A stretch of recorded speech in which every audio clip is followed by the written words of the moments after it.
In terms of, therapy, I'm not a stranger to it. I've been in and out of therapy like practically my whole life. But I always knew that I was different. I knew there was something different about me. Okay. I just didn't, for the longest time, I just didn't know what it was. So I asked her one day, I was like, do you know that I have ADHD? She's like, yeah, I know. I'm like, What? How old were you then? Oh, I was much older, like over 20. Hi everyone, welcome to Truly Talkative Podcast. I'm your host, Eno Craigren. I thought I knew like 100%. 98%. What is this?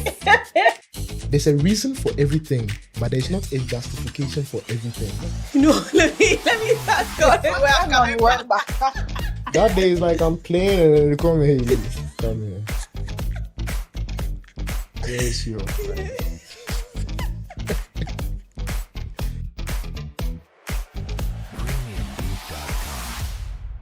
Hi everyone, and welcome to another episode of Truly Talkative. Welcome back, and if this is not your first time watching this video, why have you not subscribed? Comment, like, share, tap the notification bell, and make sure that you spread the word. So today, I have Khadija Ali, who is the founder and CEO of Century Play Ghana, and we'll be discussing healing while co-parenting. I feel like in our part of the world, co-parenting isn't really discussed enough. And there's a healing aspect that everyone ignores. Okay. But before we even talk about that bit, let's talk about your childhood. Because over here, we talk about childhood and then just how it impacts our parenting. Okay. But at the same time, there are so many things that happened in between that period. So walk us through your childhood growing up. Because I know you have ADHD. It's something you deal with. So tell me a little bit about that. Great. So I was diagnosed with ADHD around the age of 6. Okay. And my mom took us, to a doctor in England, and they gave us the diagnosis. But the interesting thing about that is she never actually told us that we have ADHD. Okay. So if you look through the school reports, you'll see, she just needs to focus a little bit more in class. She just needs to be a little bit attentive. But those were the signs that everyone else missed. So it was definitely a challenge. I had struggles with my emotional regulation, anger outbursts. And it could be over the smallest thing. But, my mom did a good job. She got me therapy at a very young age. So I remember it was somewhere in Legon, and I'd go and I'll sit with the therapist, and he would try to talk to me, and I was super silent, and he would bring out these cards to form sentences to express how I was feeling and stuff. So in terms of therapy, I'm not a stranger to it. I've been in and out of therapy like practically my whole life. But I always knew that I was different. I knew there was something different about me. Okay. I just didn't, for the longest time, I just didn't know what it was. So I asked her one day, I was like, do you know that I have ADHD? She's like, yeah, I know. I'm like, What? How old were you then? Oh, I was much older, like over 20. And how did you know you had it at that time? So I had done my own research. I gone online, Googled my symptoms, and everything I was just ticking all the boxes. And I was like, okay, you know what? Let me just ask the source. Let me ask if there's any, history to this. And she was like... So, with ADHD, just educate people. What is it? And then what are some of the signs to look out for? So it's attention deficit hyperactivity disorder. Okay. And some of the symptoms and signs are, you can't sit still, inability to sit still. You can't concentrate for long periods. You are hyperactive. There are a whole list of symptoms that go with it, but generally it's about the behavior. Okay. Yes. Okay. It's about the behavior. Yeah. So what are the signs that you saw that made you decide? Impulsivity. I was very impulsive with spending. Wow. I can just see something and there's just no financial planning. I'm like, okay, I'm buying. It looks nice, add it to the cart, and I struggled with managing, finances for the longest time. It's not until now that I've gotten the hang of it with the help of accountants and stuff. But I mean, it manifests in different ways. Yeah. and in different everyday tasks. So, for example, for me, cooking is overstimulating Okay. because there are too many steps involved. Right? And then also, like, you have to be multitasking as well. Exactly. Yeah. I have to do a million things at the same time. Yeah. So where I can avoid it, I will. You know, and so for me, it's like how my brain is processing this. Okay, I have to get up.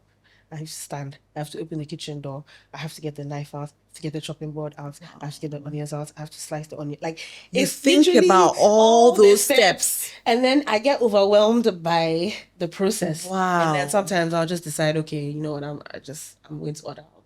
Yeah. So yeah, it presents. So it's not like, okay, you think about maybe the end result, like, oh, okay, I'm going to make this. No, you can't think about the end result. You're thinking always about all the tiny, minute steps that need to be done before you finally achieve. And I think for regular, you know, individuals, it's different. It's like, okay, I'm going to cook, right? I'm in the kitchen. Yeah. But for us, it's like a million things you need to do before you actually have a full Right. Yeah. So as a child, like, what were the things that you did differently from other kids that made you feel like, no, I'm different?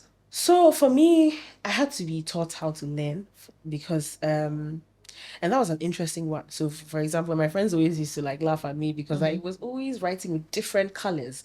But that was a technique that I had developed through therapy and the help of therapists to help me focus on, you know, like studying and writing notes and stuff. So if you see all my notes, I wish I brought some stuff to show, but if you see all my notes, they're all color coded for different things, and that was one of the ways that helped me, you know, through school. Yeah, so it's color coding, audio learning. So I would record, especially when I went to law school, I would record all my notes and I would just walk around listening to it like a song. Yeah. And that's how subconsciously I'll be picking up the material. Yeah. So I technically, like, you know, had to adopt a different way of learning. Yeah. It wasn't traditional for me. It was always like, okay, how can I make this fun? How can I make this engaging? How can I make this interesting? Yeah. And like, what kind of students were you? Were you an average student? Were you like below average? Wow. I mean, if there were 80 kids, I was like probably like 75. So Wow. it's interesting because now it's like I have 3 degrees. Yeah. And if you look at where I started and how far I've come, it's like, wow. How do Are you the same person? Yeah. So that was back then when you didn't know how to learn. Right. But then, exactly. you know, once you I figured it out, you know, I started to want more for myself, started to challenge myself and push myself in different ways. So find creative ways to actually absorb the material. Right. And it's interesting because for when I was in uni in England, especially law school, it's not true and poor. Yes. And this is the great part about it because there was actually a chance to learn. It was hands-on. So if we have sort of like litigation, we'll have like in-person, you know, it will be an in-person exam. So you have to like speak in front of the examiner and pretend like you're in court or whatever, right? So that was the difference, and that made it easier for me to get through. But I found when I came to Ghana, everything was true and Paul. And that's where I fell off the wagon. I said, Yep. one, I can't do it. Yeah. Because you tell me your name right now and in 5 seconds, Forgotten. it's gone. Yeah. So, like fill in the blanks. I'm like, fill in the blanks in university. Right. My first exam. Yeah, at this big age. I'm like, so you're trying to tell me that if I write anything else apart from what you said, it's wrong. Basically. I can't reword it. I can't paraphrase, like nothing. It has to be exactly that. So you would be forced to chew. Right. And then when you're done with the exam, it's gone. Exactly, it's gone. It's gone. And honestly, at a point, I thought that was what learning was. Learning was, you had like a compartment in your mind, right? You absorb everything that's in your notes in there, and then you can't learn past that. Yeah. Then when you go and pour everything, then there's space in your brain to absorb new information. That's really, I thought that was learning. Because me chewing, I'll chew for you. And the thing is, I would do it. The trick is, throughout the term, for me, I can't chew. I mean, because I'll forget. Because there are other things happening in my life. Of course, yeah. So a night before the exam, the paper, like, my friends and I, all of them cramming it. I'm telling you, in the room, cramming everything. Yeah. So, and then my other thing too was that I can't cram and then go pour. I have to cram and sleep. Right. It was That's like, so interesting. I know, I have to sleep. Then maybe the notes will settle. Right. Then I wake up in the morning. Go straight there. And I can't stress because if I get to exam hall late, I will be stressing, so I'll forget. Right. That happened to me once where, and the thing about chewing is that if you forget one word, That's you've it. forgotten it. Everything. Yeah. So you have to get there, settle, then you remember. Yeah. So there was this one paper that I got a D because I forgot it Oh, wow. all. I think it was like one or two that I tried to, but Yeah. I forgot it all. But the rest of them, hey, settle. Then when I was done, when I come and ask me anything about the courses, don't remember.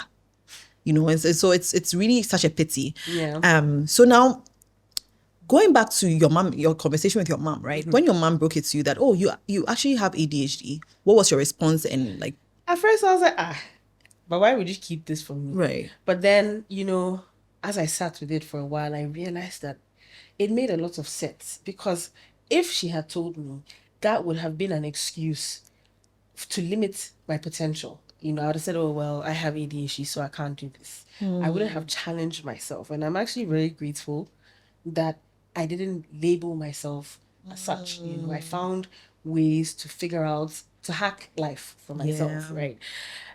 So I was just at first I was like, but then I was like, okay, this actually makes sense, because then I would have made that my entire identity. Yeah. And I'm more than that, just that, right? But what was her reason for not telling you? Exactly that. That was that? That was Okay. Yeah, exactly that. That was her reason. Okay, Yes. okay. Yeah. And then you found out that your siblings also. My brother. Okay. Yes. He also. But again, with him, he's gotten on with his life. He's doing very well. Okay. So for us, it's not necessarily, you can't concentrate. It's that you can't concentrate on the things that you don't have an interest in. Okay. Right. So when you do have an interest in something, you can do it and you can excel at it. Okay. Right. So that's the other side of it. Yeah. Okay. So with your relationships and all that, like with the ADHD, how did that manifest in your relationships?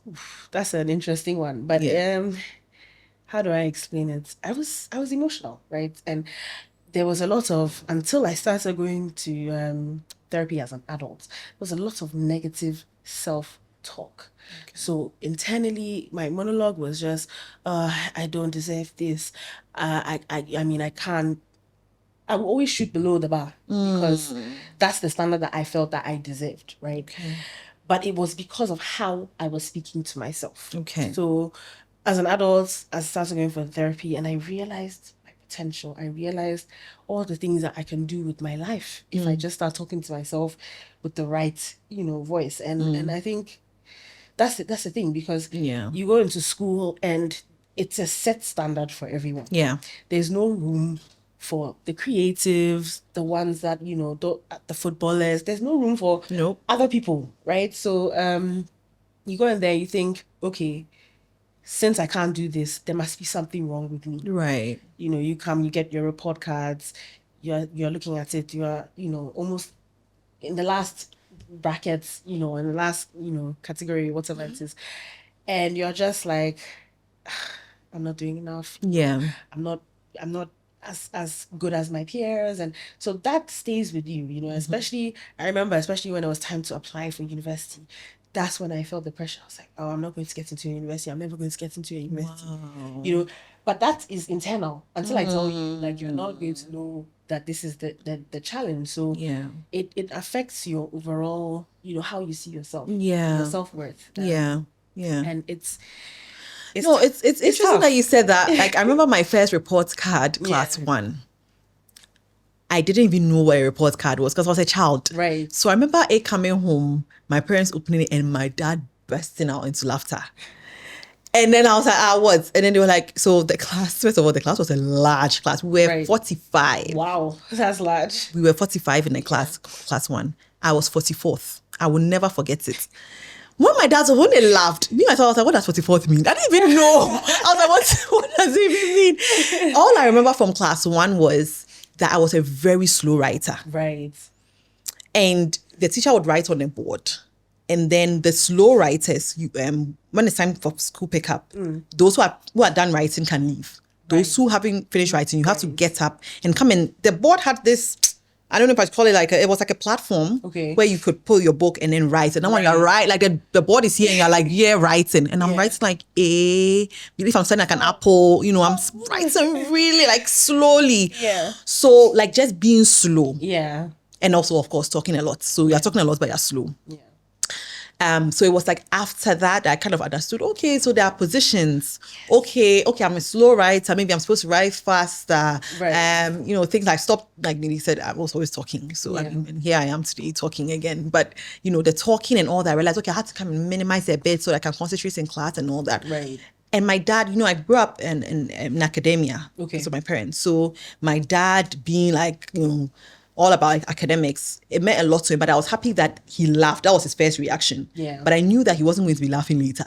Like, you can't be growing up with this thing. This one, this is like your first report card. Okay, we've let it slide. Yeah. But hello, there are 45 people in the class. So, we are expecting, So I remember, and for me, my whole thing was about pleasing my dad. Right. So anytime I'll get a report card, I remember like later on I got a report card, I was third. My dad really wanted me to be first. I was never first, so I finished school. But my third was like the highest I was at. Like I was third, seventh, things like that. But third, my dad was so proud of me. And I felt like I was going to school for him. Yeah. There was a time that I was seventh, so I'd kind of slacked. I'd gone to the teens a bit, and I became seventh again. Yeah. My dad was also very proud of me. And I remember leaving my friends, my friends, alum and they were all attest. Like, I wasn't even working with anyone. I was feeling like I'm better than all of you. Now, dear, please, top 10. Different rank. Yeah. And it was all because of my dad, like how, the things that he would say. I always say this thing. I know my fellow Christians are not going to be happy to hear this. My dad saying to me was, seek ye first the kingdom of education and all other things be added onto you. My dad is almost like, don't go and pray. What are you doing? Like, so we would, in the house, like, growing up, my mom, doing devotionals and things like that. My dad would see us and then just like scoff, like, be like, instead of you to be learning, look what you are doing. Go and learn. Yeah. And it was like his later years that when he was dying, like the last year, that all of a sudden he was like, oh, let's be reading the Bible. It was like such a switch, But it was just very interesting, like you talking about like, how you were learning and things like that. Now, growing up with ADHD, you obviously got married. When you were, like, whatever relationship you were in, did you let them know? Did they even understand it? Not really, no. I think I hid it for Okay, the longest time. Okay. Because I always did feel different and I didn't want that to be my identity. But then as I started to, after I had my daughter, everything changed, a light bulb went on and I'm like, wait, this is me. I'm multifaceted. I do different things and I can do different things and still be me, right? Okay. So I started to talk about it openly, because it's in motherhood, it's how do I say it? It's different, right? Because now you have to meet your own needs and your child's needs. True. And more often than not, your child's needs are paramount. Right. So in that struggle, the frustration will be there. The irritability will be there. And for someone like me, it is not, it's amplified. It's bigger than, the reaction it's not proportionate to. Yeah, I think you have to get a bit close. Yeah. It's not proportionate to, what had happened, right? So I had to, and I think for me in motherhood, it started to manifest when my daughter started having tantrums. Then I had to learn how to regulate my own emotions. Okay. So that was interesting because before it was personalized. Her tantrum was a direct reflection of my parenting. Oh, that's how I processed it. Right. That's how we all process it. Right. Yeah. But then therapy, as I was sitting in therapy and trying to understand, behavior and understanding like why my child is behaving the way she's behaving, I realized I had nothing to do with me. And so then I would practice sitting still and not having any reaction to the behavior and letting her just feel what she needs to feel, giving her the support where she needs and stuff like that. And gradually it got better. Yeah. And I think it was communication. It Okay. was her being able to communicate to me what her needs were at the time, whether it's by, obviously when you're a younger baby, the cries indicates different needs. But as a toddler, some toddlers can speak. They can tell you what it is they want. You know, you can tell when things are about to escalate. Yeah. So paying attention to the cues, Yeah. trying to do my best to meet her needs as quickly as possible. You know? And that helped. I think for her, for my daughter, once she started communicating, the tantrums reduced. Okay. Yeah, because she was able to tell me what it is she wanted. And so I spent a lot of time teaching her how to speak. Yeah. And so by 1.5, she was speaking. She could tell me what she needed. Yeah, I was hyper, fixed on Hair, yeah. Yes. Because I discovered you through Instagram. Yeah. Postpartum checkpoints. And you share a lot of motherhood related, tips, tricks, topics, things like that. And especially your story. So you were sharing a lot about tantrums. Tantrums was your thing. It was my thing. You were sharing a lot about tantrums. And a lot of the things that you're even talking about, you were sharing that. Right. I think sometimes when people share information, you can tell that that's something that they are going through. Right. Yes. And then, and I could tell, I couldn't tell you're going through that, but I just thought it was helpful, to other moms who were dealing with that. And I like the fact that you kind of went to the root issue and then try to find solutions versus blame yourself or the child and things like that. Yes. And the same thing with the communication base, because for me, I noticed that with the boys, because they said terrible twos, but I started seeing tantrums before they were 2. Right. Okay. So I started seeing it somewhere around like 14 months. That was about the time when I started school. Right. And that was when the frustration started for them. Yeah. It was a new environment. They couldn't communicate. They didn't understand how they were feeling. And it was like, what is this thing? I'm uncomfortable. Why can't I say it? Also, why doesn't anyone understand it? Right. That's also because we you're not speaking. It's a barrier. There's a barrier. So when they could talk, it got better. Yes. For me, honestly, I'm one of those people, and this is a very unpopular opinion. I call terrible twos terrible twos. I don't call it anything. I don't call it terrific twos because it is not terrific. It is terrible.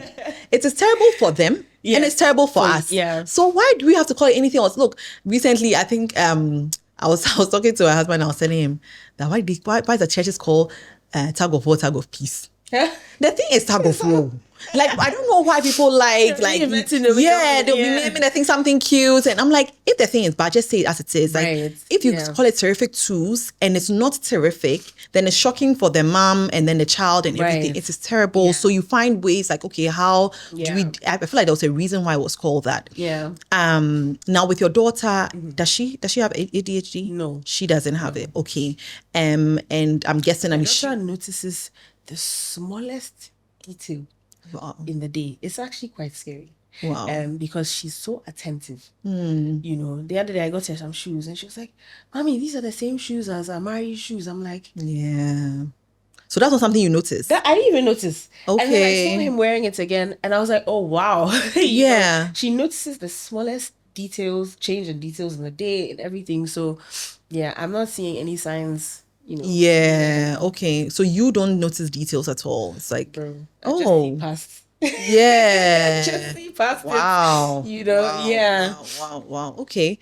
And like now you are separated, right? Yes. And I'm guessing, not to dive too deeply into that, but I'm guessing ADHD had something to do with that as well, because I don't necessarily think that it was something that your partner understood.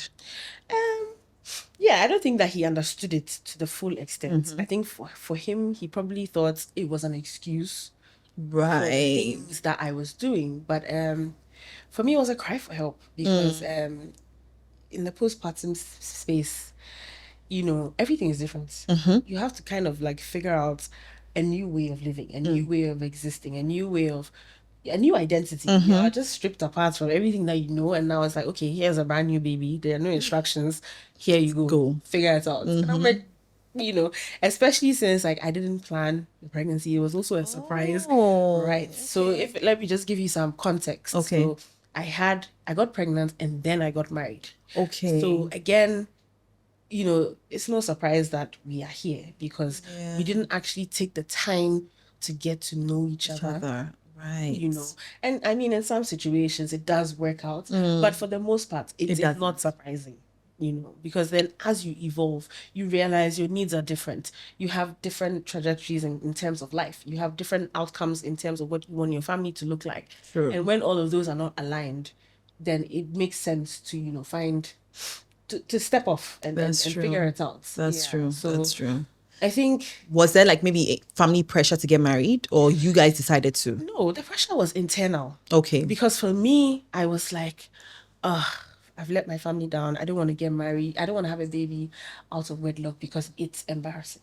That's how I felt at the time. But when I look back, I'm like, I should have actually just done that. Yeah.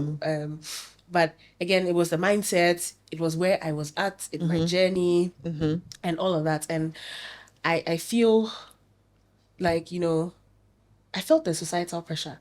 Okay. I felt it. I'm not even going to lie. Wow. I was like very, very, I felt ashamed. I was like, what have you done? And my family, they are conservative. They don't really, they are very put together.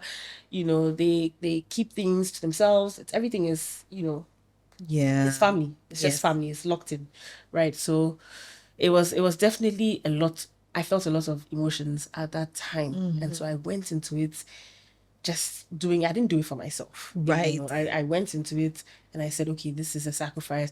And my grandma had said to me, you can grow to love somebody. So I was like, okay, why not? We've had a baby, we can try and figure it out. Yeah. But you have to take your time and get to know The person that you are having. That's true. Yeah, you have to.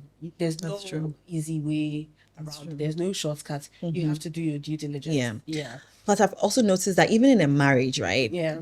Where there are no kids, it's totally different from when the kids come. 100%. Like everything changes. Even you change, they change, your love language changes. Yes. Like there's so many things that happen that kind of like, because right now I'm even looking at myself. I got married almost 8 years ago. I look back at that time, I'm like, I knew nothing. Yeah. I knew nothing. I knew nothing. I remember the advice I used to give people all the time, which was such a bad advice. I want to use this platform to tell everyone that I'm sorry. I told everyone that when you get married, that people don't change. So when you get married, it's the same person, but no, you actually do change. I feel like it's true, and it's true in some ways where it's like people would get married to someone hoping the person would become the person that they want. Exactly. Expectations. That is wrong. Yeah. But just know that as you're together, as you're growing, even if you're single, you will be changing your mindset, your idea, like things will be changing. Yes. And then coupled with being a parent, oh no. It's different. Oh no. Oh It's no. different. It has to be some level of alignment in that change. You have to realize that, okay, we are both changing, but we still want similar things for our family, for our life, for our future. And I think when that doesn't happen, that's where the challenge starts. That's where the problem starts. Because you'll change, you'll grow in different directions. And if you don't have that support from your partner, where it's like, okay, I'm giving you the grace that you need to evolve, and I'm loving you through this evolution, it's tough. True. It will be tough. True. Because again, people meet you and then, like you say, they expect you to be the same. But any woman who has had a child will tell you, you are not the same. You're not the same.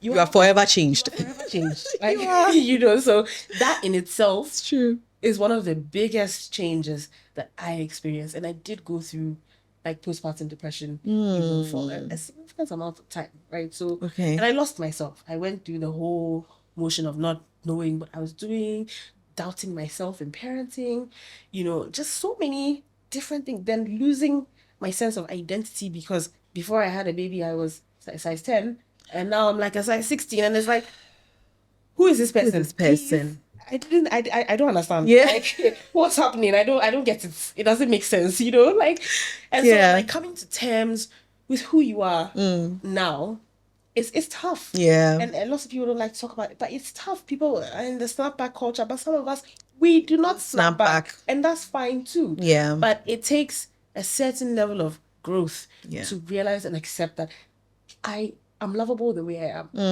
I don't need to look a certain way. I don't need to be a certain size. I'm okay just the way I am. But Yeah. internally, when you're in that moment and you're seeing all the stretch marks and you're seeing your stomach hang out of things, Yep. and it's like, this was never me. Like, I will be in a crop top and I'm out, like, Yeah. that's also a Yeah, tough. It's yeah. a tough. Yeah, mine is stomach and thighs. Oh, God. Anyway, Anyway.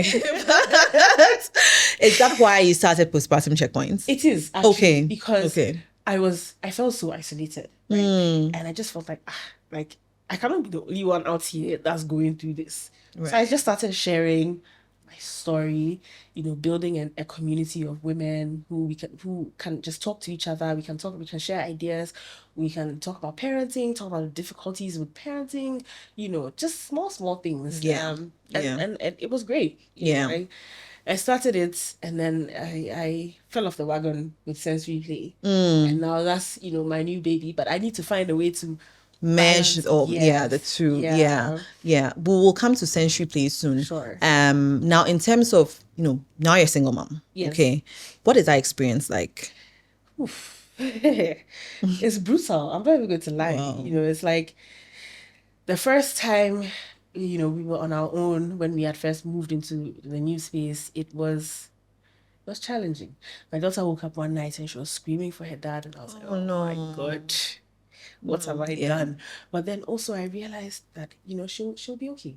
Yeah. She'll be okay, because I don't want her to grow up thinking that this is the standard of love. I have a daughter, and I think it is my duty to show her that love exists. Yeah. And even if I don't find it with her dad, it is still possible.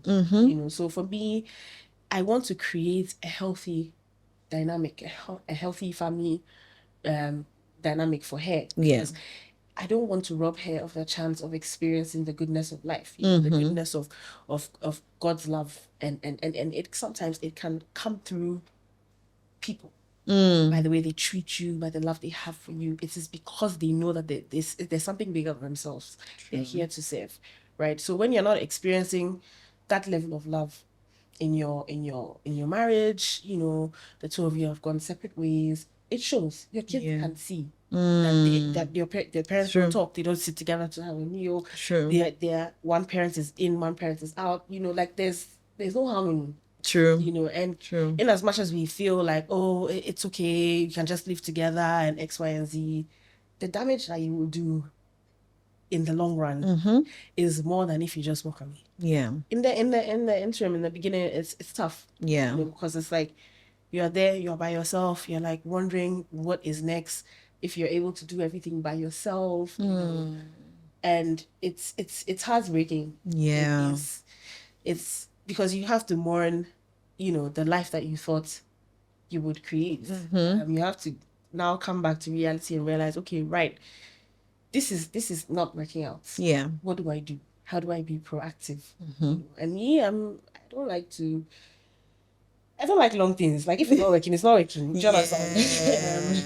I'm not going to go above and beyond to try, because I think that for me, I started feeling this way from like 6 months postpartum. Okay. So coming to that decision was a very long. Yeah. People think it's like, it was instant, but it's a time. Like there's a time frame for it. It's a build-up of small mundane things that lead to the bigger picture. Right. And so I may not discuss the details of everything, but you people need to understand that when people decide that they're going to go their separate ways, it didn't happen overnight. There's been a journey towards that. Okay. Both of you are in the driver's seat heading towards that direction, because it's a joint effort. Yeah. Like marriage, you have to work together. You have to be on the same page. You have to want similar things or the same things. I'm not saying, oh, you wear matching clothes all the time, but like, in terms of the fundamentals, religion, schools, how to raise a child. You have to be on the same playing field. And if you're not, it will show. Yeah. And like the other thing too is that if you're unhappy, you really can't be a good parent. No. Yeah, it's we also always we take for granted the fact that our kids can see that we are unhappy. We think that, oh, come on, they are kids. Well, No, but they know. can see, can they feel, know. they can see. Yeah, And at that stage, they will think it is because of them. true. So if you are not actively having the conversations with them, you will be in trouble. Yeah. Because, they will sit there and they will internalize this, and it will start to create some trauma for them. True. That can easily be avoided. So Yeah. like me, I make it a point to I don't give her all the particulars, right? But I give her the basic things that she can understand for her level. Yeah. Okay, so daddy is not here, but he will come and see you every day. He'll come and visit you after work, but he doesn't sleep here. I have these houses with little Dolls?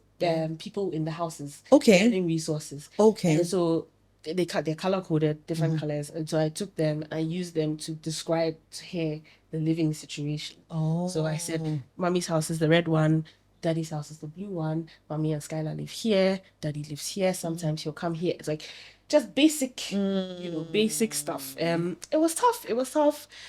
But we pushed through. Yeah. We pushed through. And I think the outcome of that is that now we are both great co-parents. Okay. Our co-parenting relationship is good. It's better than that, like being married, right? Right. Like we have a better relationship, we have a better friendship than we were married. Yeah. And I think that's how the did most you important thing. How did you get to that point where you felt like you were healed from that? I don't think I've healed. I think I'm still healing because again, I'm still separated, about to file, so I'm about to open a new floodgate that I don't even know what's going to come out of that. Yeah. But it's a process and it doesn't happen overnight. Yeah. And the healing, it's not a straight line. Some days you'll feel, oh right, I can conquer the world, I've done it. And there's some days where it's like I just need somebody to help me. Right. Yeah. So Right. it's not straight. It's not set in stone. Yeah. Now the thing about single parenting is it was something that you avoided from the very beginning, right? Right. Yeah. And then now it's something you're embracing. Right. How did you get to that point? Because you know what, I think for me this is big because I'll take you back to my marriage, and I think when I made that decision, I didn't make it for me. Okay. And so for me, this is reclaiming my identity, reclaiming myself, my authentic self, and being in front of the wheel, like in charge of the narrative. Like this is the life that I've chosen right now. So single parenting sucks, but also it is not the end of the world. And in my case, I am blessed because he is an active part of our daughter's life. Okay, So that's good. Even though, I'm a single parent, on paper, on in reality, it's not the same. Yeah. It doesn't translate the same way, but because he's there, he looks after her. He does what he's supposed to do. Right. So, Yeah. it is what it is. Sometimes I'm a bit salty. Sometimes I'm like, ugh. The days when I look at him, I'm just like, but ultimately, I know in my heart that I've made the right decision. Right. Because I've had so many encounters, and these are like personal encounters with God. And sometimes people just think that, it's just going to be a positive outcome with your conversation with God. But sometimes he will be telling you what you need to do, what the next steps are in your life. And for me, I felt like, there was one time I went to church and I hadn't been to church for a very long time. And it was around the time before I moved into my new space. And I went in there and I was feeling, I was having issues with my friend. I was having issues with like starting the business. And then I was having issues, existing issues in my marriage. Yeah. And I went to church and that sermon answered all those 3 points. Wow. Gave me the clarity that I needed. What was the sermon? We need it. What was that sermon? And I mean, the messages, the readings spoke directly to the situations that I had going on. Okay. And that day I remember I was in church with my mom and my auntie and I actually wept. Like wow. I was like, it was uncontrollable tears, and I just sat there and I like it was a like relief. Yes. I just felt like I know where I'm going. Yes. I don't doubt where I'm going. Yeah. Because when you're about to make that big step, then everyone is like, are you sure? Yes. Like, are you ready? Do you think like, there's a lot of external, Yeah. and even though you're on the right track, listening to the external voices, especially when they're coming from people that you love, it can persuade you in a different direction, But I've always known in my heart that this wasn't it's for me. So you've taken a decision. Yeah. Now, obviously, not everyone was on board. Like, how did you deal with that? Yeah, I just made unilateral decisions. So I didn't tell anybody. Okay. I just got up and packed my things. Wow. Because I was like, because again, I was avoiding, the lashback from the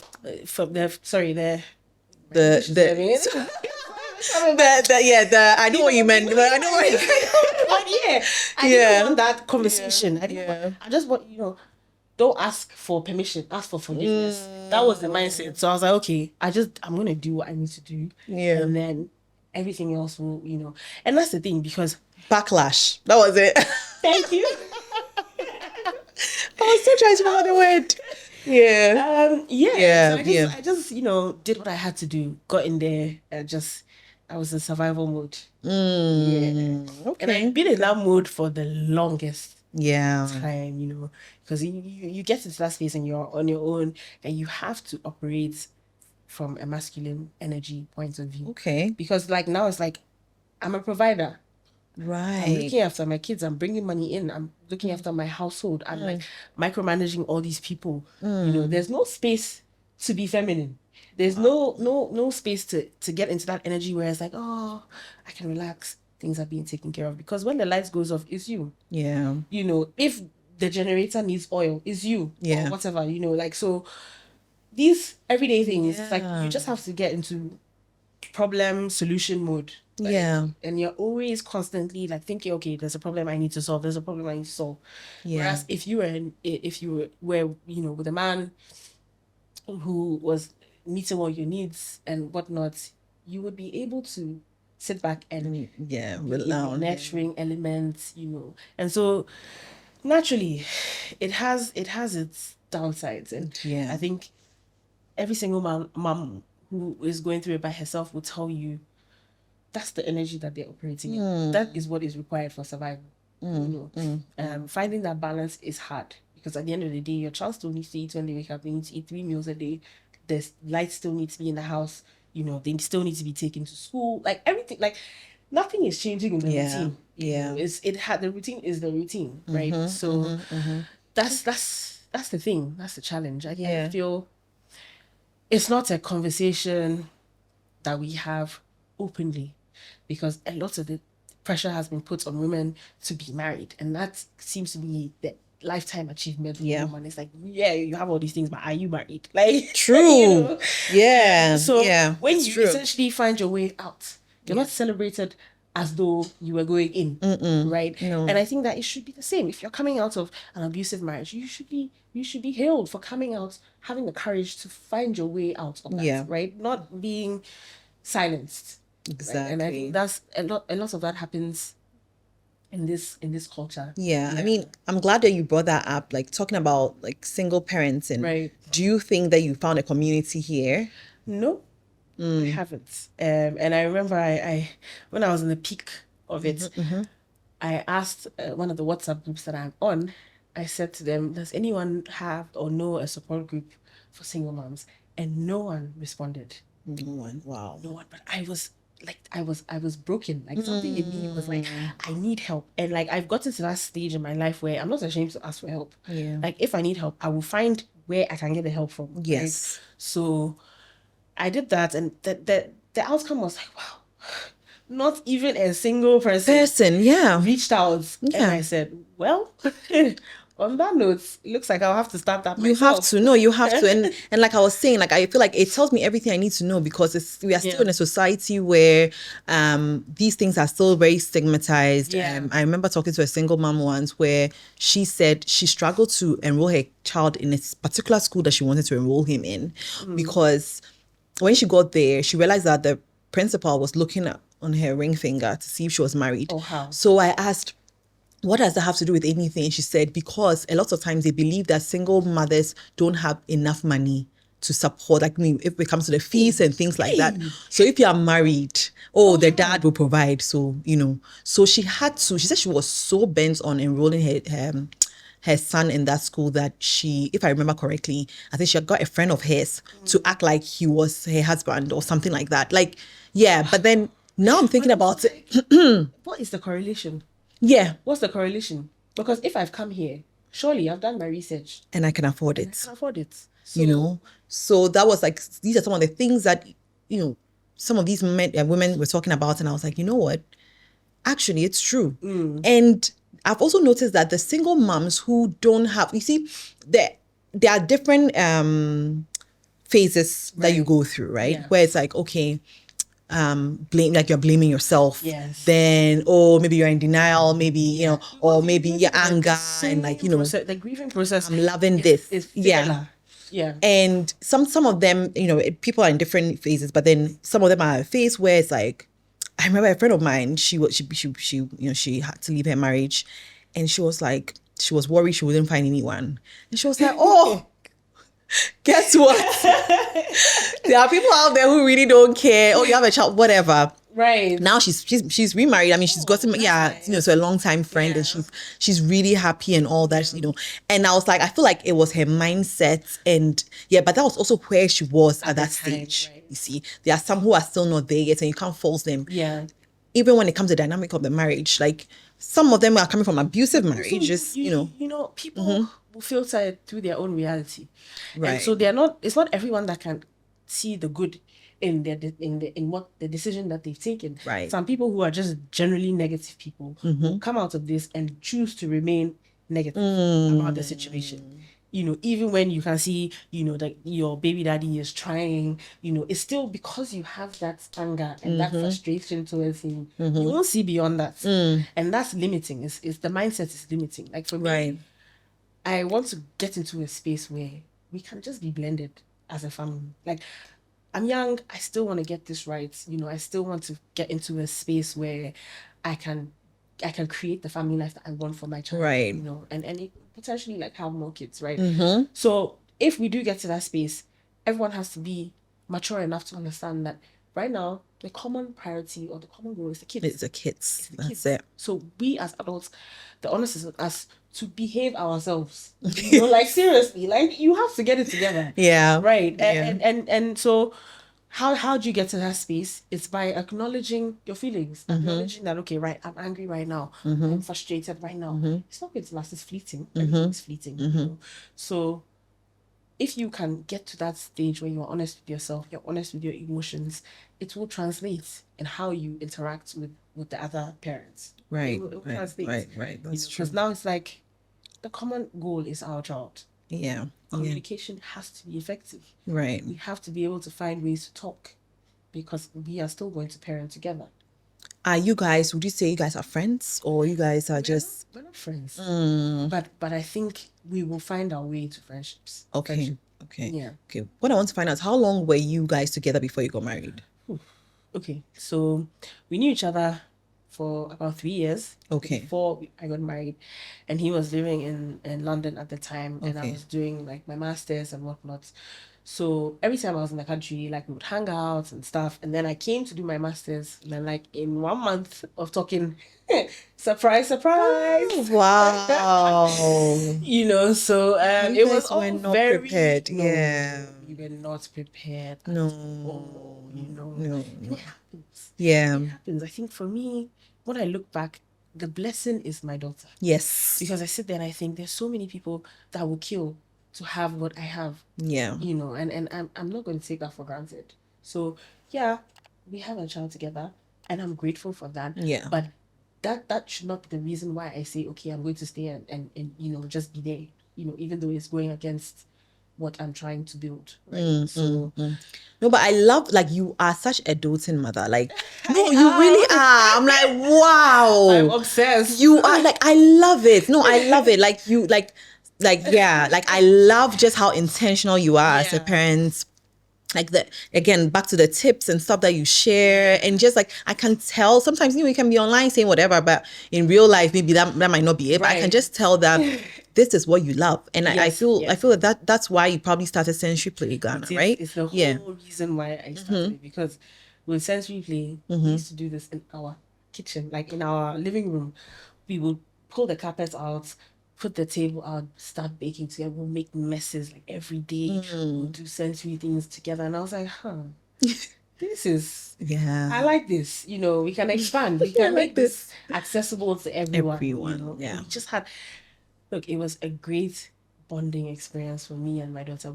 The first 2 years of life, amazing. Like, I had such a great time, getting to know her, getting to know her personality.